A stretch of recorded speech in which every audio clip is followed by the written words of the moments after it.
عمر نے تلوار نکلی اور حضرت فاطمہ کے پیٹ پہ چبانا شروع کر دیا اور کہا علی خالد کو چھوڑ ورنہ فاطمہ کا میں قتل کر دوں گا. بلیک میلنگ ہو رہی ہے سب. جب علی نے دیکھا کہ یہ معاملہ آیا, علی نے تلوار نیچے رکھ دی, کہا کہ سیدہ کو کچھ نہ کرنا, چھوڑ دو, میں نے خالد کو چھوڑتا ہوں, سیدہ کو کچھ نہ کرنا. خالد بن ولید کو چھوڑ دیا. اور اس کے بعد حضرت عمر کی طرف آئے اور اس کے بعد حضرت عمر کو دھکا دیا. وہ شکم میں, سیدہ کے شکم میں معاذ اللہ تلوار چبھے جا رہے تھے, دھکا دیا, گرے اور ان کے سینے پہ بیٹھ گئے عمر کے, اور انہی کی تلوار کو چھینا اور بس دل چاہتا قتل کرے. تو رسول اللہ کی حدیث یاد آ گئی. یہ بھی ایک فرضی حدیث بنائی کہ رسول اللہ نے پہلی کہہ دیا تھا علی تجھ پر اور میری بیٹی فاطمہ پہ بڑا ظلم ہوگا, اس وقت صبر کرنا, طاقت کا مظاہرہ مت کرنا. اب ظاہر سی بات ہے کہ جب یہ سننے والا پڑھنے والا جب پڑھے گا تو یہ پہلا اعتراض یہی کرے گا کہ بھائی اتنا بہادر علی جن کی بہادری کے قصے سے تاریخ بھری پڑی ہے, اپنی بیوی پہ ظلم ہوتے ہوئے کیسے دیکھ رہا تھا. اب اس کو دبانے کے لیے ایک فرضی اس کے تعلق سے حدیث بھی کر دی گئی کہ رسول نے پہلے ہی کہہ دیا تھا اے علی جب تجھ پر ظلم ہو, سیدہ پر ظلم ہو تو صبر کرنا. بھائی یہ نبی ایسی وصیت کر کے جائیں گے معاذ اللہ؟ بھائی تصور کرو ایک باپ اپنے بیٹے کو ایسی وصیت کر کے جائیں گا, اپنے داماد کو ایک ایسی وصیت کر کے جائے گا بھائی ظلم ہو تو بس جھیلتے رہنا, صبر کرنا, یا یہ بولیں گا کہ بھائی جب ظلم ہو یہ تو ڈرنا نہیں, مر جانا لیکن ظلم کو سہنا نہیں. یہی نصیحت آج تک کرتے ہوئے آ رہا ہے. عام آدمی یہ نصیحت کرتا ہے, معاذ اللہ نبی یہ نصیحت اور وصیت کریں گے.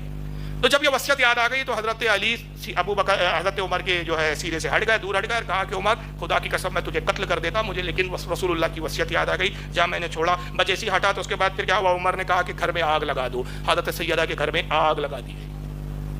آگ لگی, بھگدڑ مچی.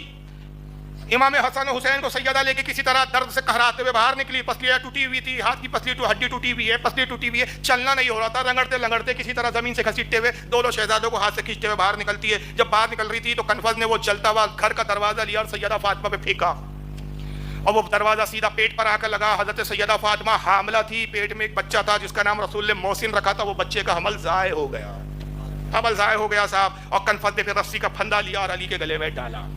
علی کے گلے میں پھندا ڈال کے کھینچتے ہوئے لے جا رہا ہے. اب رستے میں چلے جا رہے ہیں, علی پیچھے پیچھے, گلے میں رسی کا پھندا ہے اور کنفذ جو ہے وہ کھینچے چلا جا رہا ہے. پیچھے پیچھے عمر, خالد بن ولید, عمرو بن عاص وغیرہ سب ہے. پیچھے پیچھے فاطمہ لڑکھڑاتی بھی چل رہی ہے, اور یہاں تک کہ اسی عالم اور اسی کیفیت میں ابو بکر کے پاس لائے. ابو بکر تخت پہ بیٹھے ہوئے تھے, پتہ نہیں کون سا تخت تھا, تاج محل کا کون سا اللہ جانے, جبکہ زمین پہ بیٹھے تھے یہ لوگ, تخت پہ بیٹھے تھے. اور لا جا کے ابو بکر کے قدموں میں گرا دیا. کنفذ نے کہا کہ بیعت کرو امیر المومنین سے. علی نے ہاتھ بڑھایا, بیعت کی, اور کہا کہ ابو بکر یاد رکھنا میں بیعت تو کر رہا ہوں لیکن یہ بڑی زبردستی کی اور ظالمانہ بیعت ہے. اب ابو بکر کے جو الفاظ اس باقر مجلس نے لکھا ہے میں بہو بہو کر رہا ہوں. ابو بکر کیا کہتے ہیں, اگر تو بیعت نہ کرتا تو میں تجھے قتل کر دیتا.